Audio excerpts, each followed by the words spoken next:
myself. Ek kom van Pretoria Noord af. Jy kan maar praat, ek sal staan.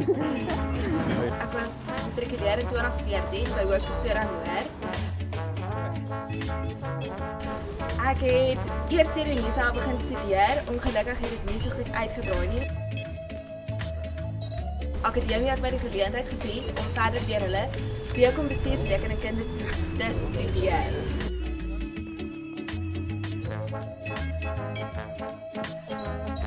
Ry elke dag ongeveer 160 km.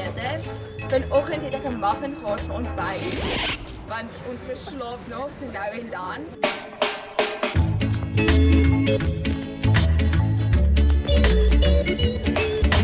Hallo, my naam is Ornay Kreer. Ek swaat BCom bestuursrekenkunde hier by Akademie aan Centurion en ek is baie opgewonde.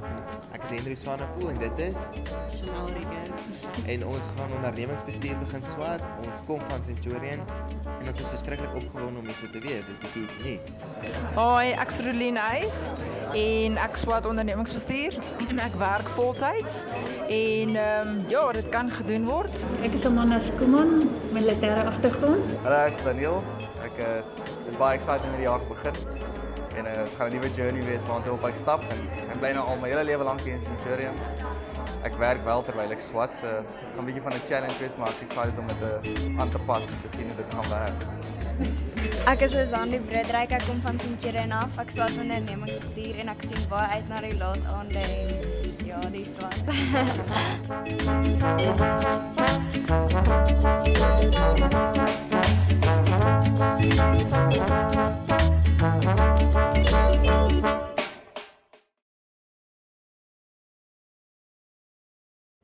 So ja, ek is baie opgewonde en ek is baie bly om soos nuwe mense te ontmoet en ek sien uit vir hierdie jaar wat Akademie ons almal aanbied.